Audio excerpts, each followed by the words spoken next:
Chris Sale and Blake Snell had the pitcher's duel of the season last night. Let's talk about it. This is First Pitch.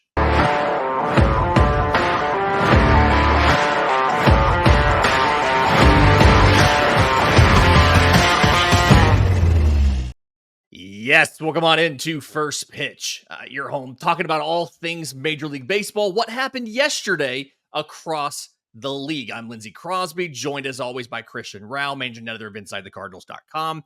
And if you were up late last night, which I really hope you were, you saw the best pitching matchup of the season by far in Chris Sale of the Atlanta Braves taking on Blake Snell of the San Francisco Giants. It was a 1-0 win for the Braves in 10 innings, so neither man got a decision, but that's not for lack of trying. Let me just kind of real quick, Christian, tell you some of the amazing stats that came out of this, right?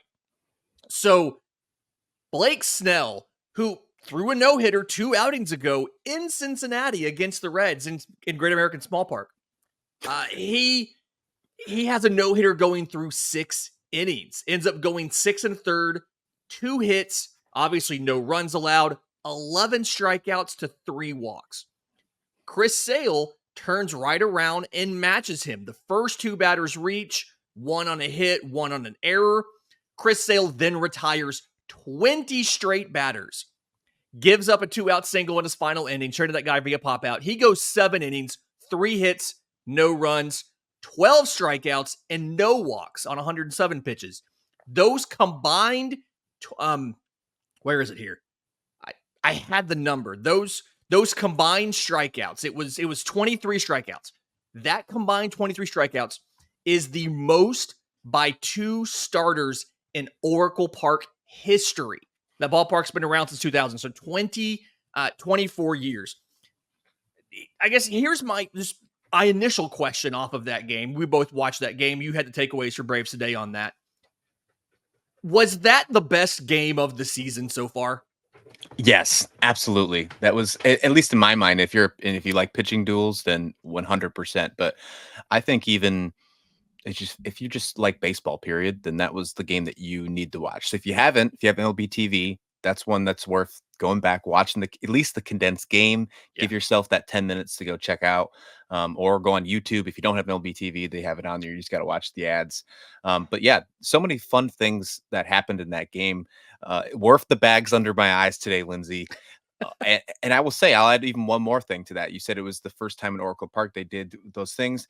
Sarah Langs put out a great tweet, another great Sarah Langs tweet. Blake Snell and Chris Sale are the 4th pair of pitchers to each have more than 10 strikeouts and allow 3 hits or fewer in the same game. They're actually the only duo of those 4 pairs to allow 0 runs. So they did lots of huge historic things. You talk about 23 strikeouts between the 2 of them. In the entire game, 33 strikeouts. It was a pitching duel even when the bullpens came out. The Braves bullpen had some nice bounce backs after a dreadful series in Colorado. And then, yeah, it was just an all-around good game. The winning run came from pinch hit Travis d'Arnaud, which was a sacrifice fly that Mike Yastrzemski made a brilliant catch on. So to the final plays, it was just a really good baseball game. It had me on the edge of my seat, and that wasn't for the fact that I was caffeinated, highly caffeinated at 10 o'clock in the evening. It was because it was just a very good baseball game. As you take a sip of the nectar of the gods, I get it. I need more coffee. Yeah.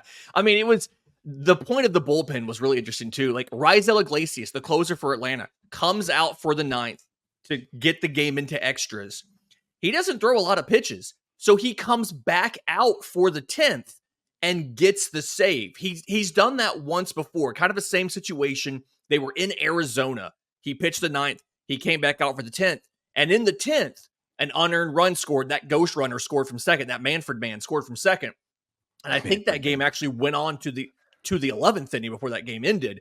This one, I want to say he struck out 4 of the 6 batters he faced, something like these. He got like 3 or 4 strikeouts in those 2 innings. Didn't get a save technically, but he got the win. So It's just weird how that works. You can't get both the win and the save, but he got the win there. The one issue I kind of think we have to talk about here, and it's frustrating that we have to discuss this, Well, one, I just don't want to move off this game yet. It was a great game. CB Buckner behind the plate.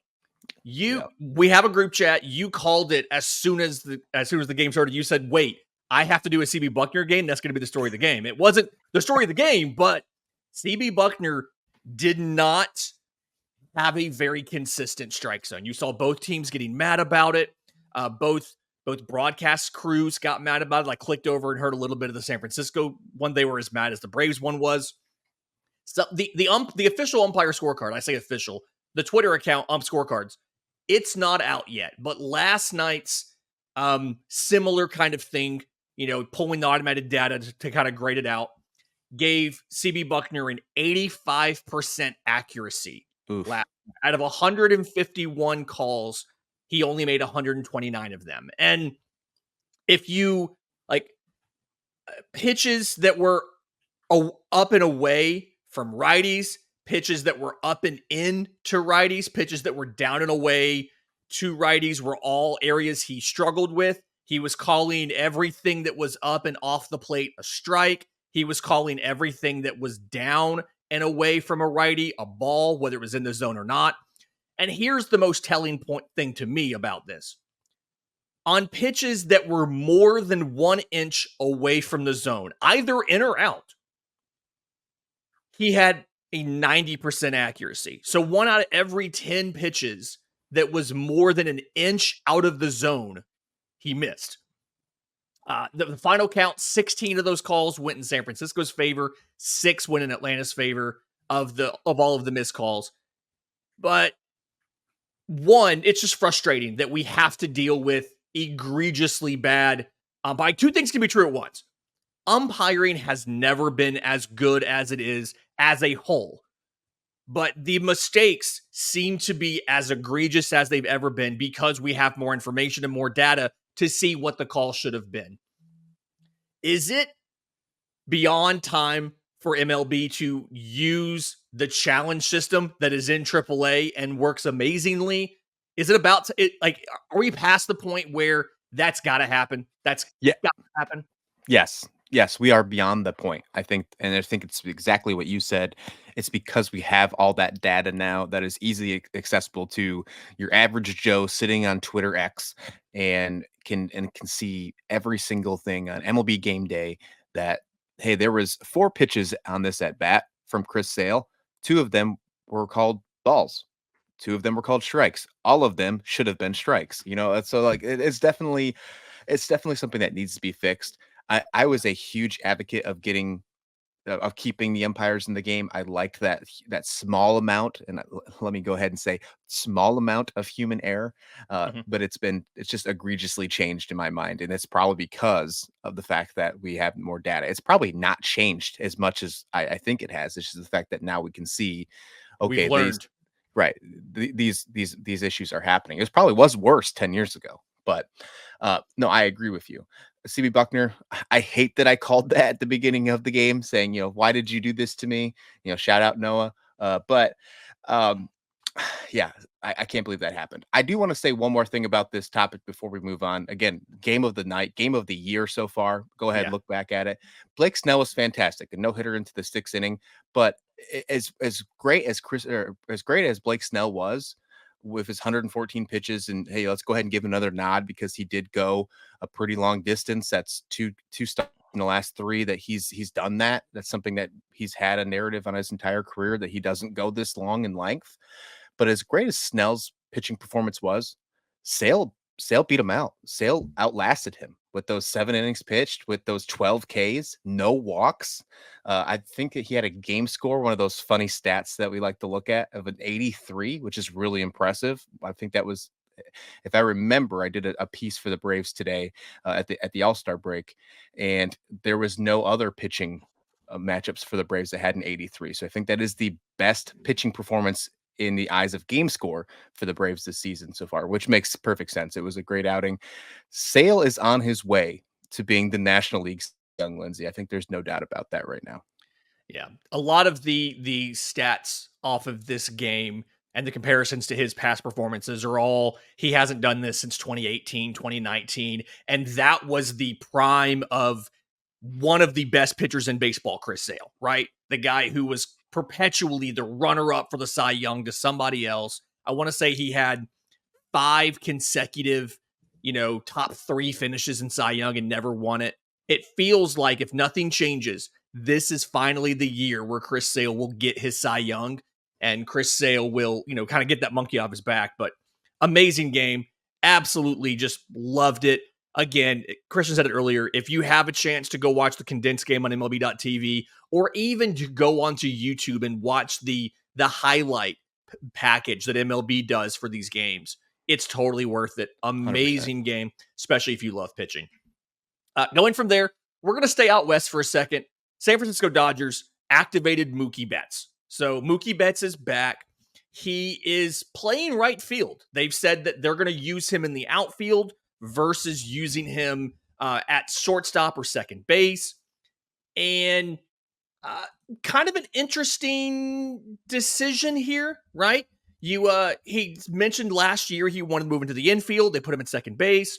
They moved him out of necessity to shortstop at spring training. Offensively, he was fine. Defensively, not so much. He comes back. They say, you are in the outfield. He goes 2 for 4, hits a homer, scores a run, 3 RBI in the Dodgers 5-2 victory.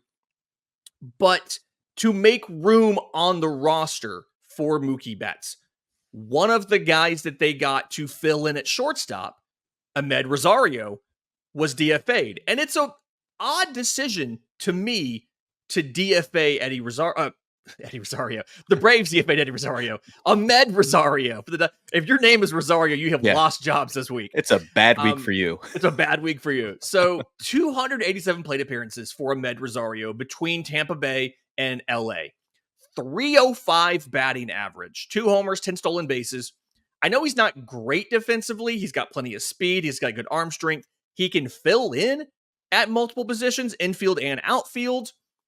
Why would you DFA Amed Rosario to make room for Mookie Betts?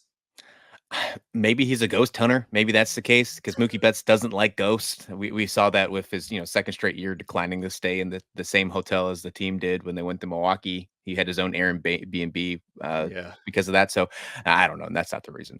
I really don't know the reason. 2 weeks you have this player that, as you mentioned, has hit over 300 on the season.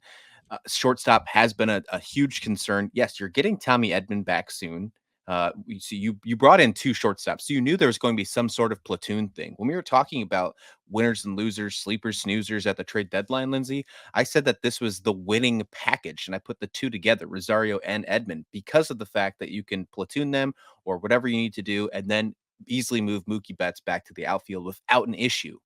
Yeah. Now, I think that's what that's showing is maybe they just believe that Tommy Edmonds is the guy that can just be the everydayer. I don't know if that's the case or if they think Gavin Lux can push a little farther, but I think that's not the case because I think he's going to sit at second.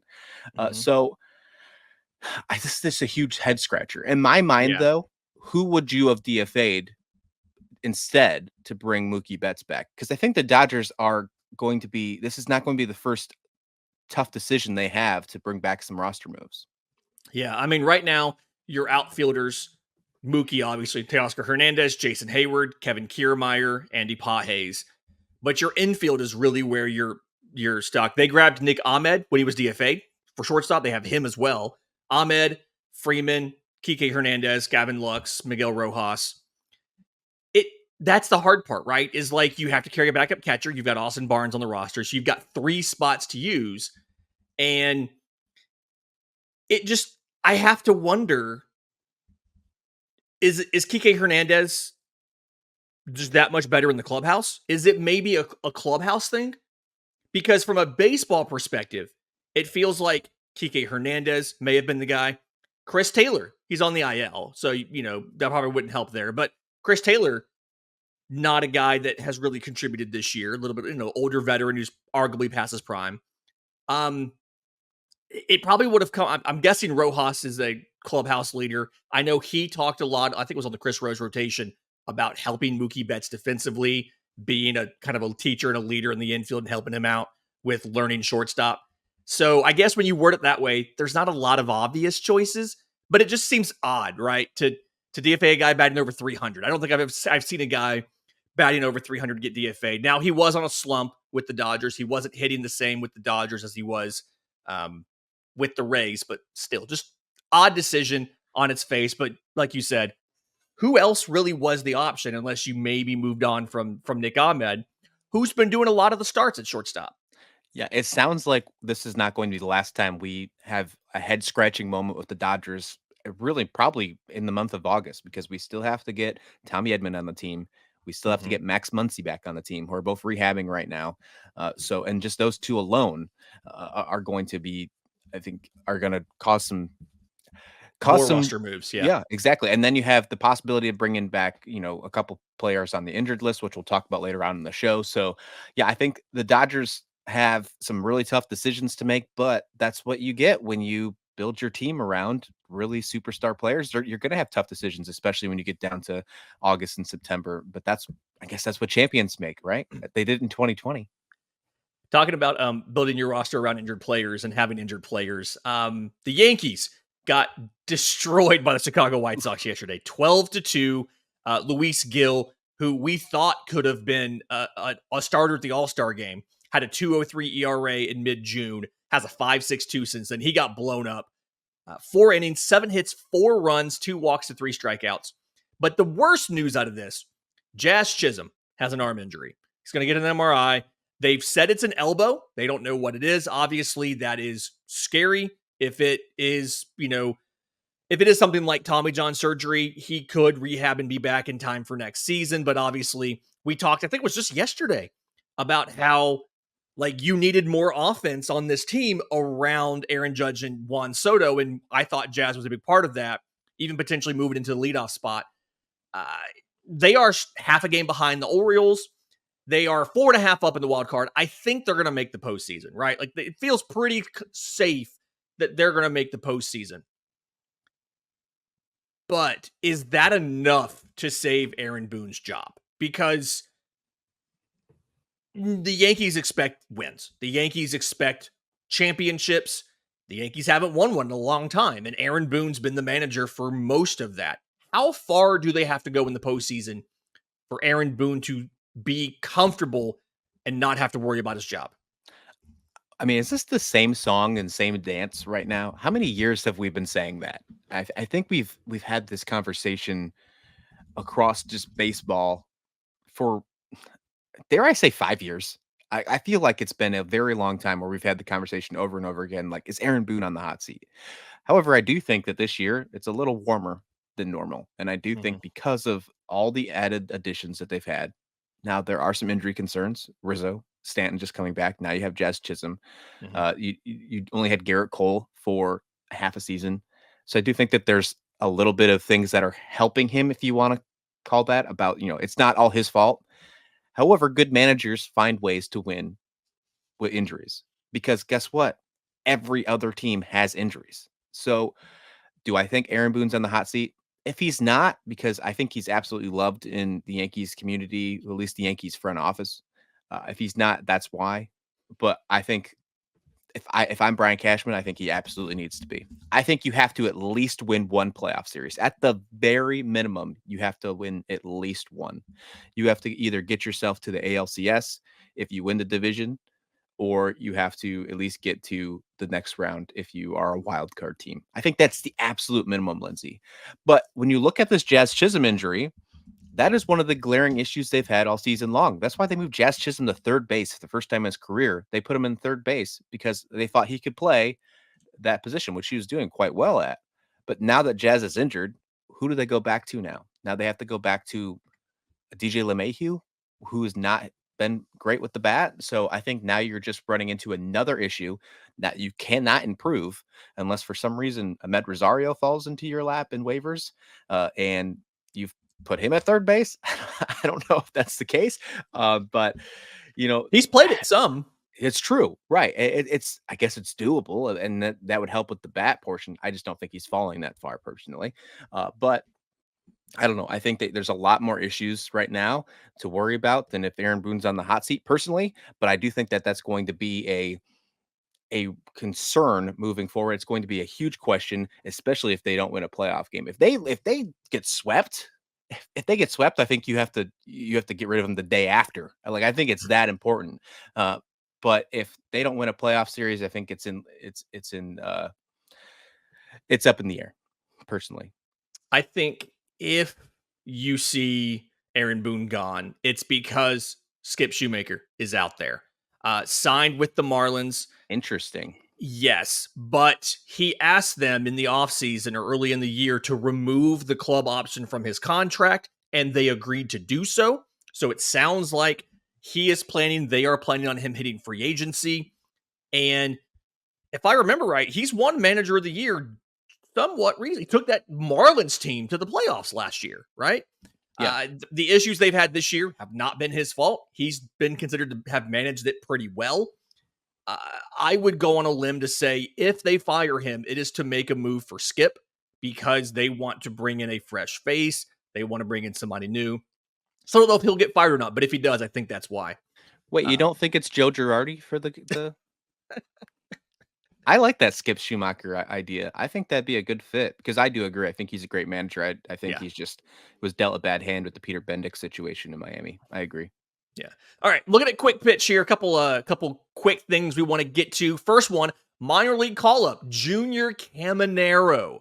People who listen to my old podcast, Locked on MLB Prospects, know he is one of my favorite prospects in all of baseball. Legitimately has some of the best power in all of baseball. And I don't mean that in a hyperbolic way. I don't mean that like in the minors. His 90th percentile exit velocity is in the same realm as your Ronald Acuna Jr., as your Shohei Ohtani, as your Aaron Judge and Giancarlo Stanton. He can absolutely crush baseballs. I had the privilege last year of calling a week of his games late in the season in Double-A Montgomery. They swept the Chattanooga Lookouts, Double-A the Cincinnati Reds in that series, and he hit multiple home runs, flashed the glove defensively at third base, and just was a stud for a week.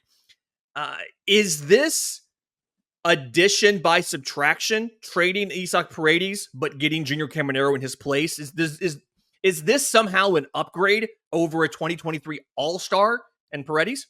I'm never going to doubt the Tampa Bay Rays master plan, especially when it comes to prospects, because they do it right. They have done it right for a very long time under Kevin Cash and under this front office. So I'm not gonna doubt them. So I'm gonna say yes. I think they have a lot of great prospects coming up, and Caminero just being one of them. He only got 7 games last year in 2023, but as you mentioned, Lindsay, when you talk about his exit velocities, that's just super impressive the way he hits the ball. His max EVs, if you take all of the minor leagues and the major leagues for the Tampa Bay Rays, the entire organization, take 10 hard hittest balls in the entire organization. He has 6 of them already. So, I mean, that's just insane. So, and as of right now, I should say he has 6 of them. And that's with him only playing, I think, 53 games in the minors because of a quad injury earlier in the year. Right. And you mentioned he's playing third base, right?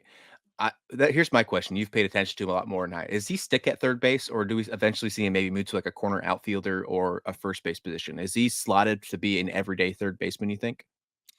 I think he's good enough to play third base. They actually, at the major league level, had him fill in at shortstop for a game or two down the stretch last year. Not everybody agrees with me. Several prospect evaluators have said they don't think he can stick defensively at third.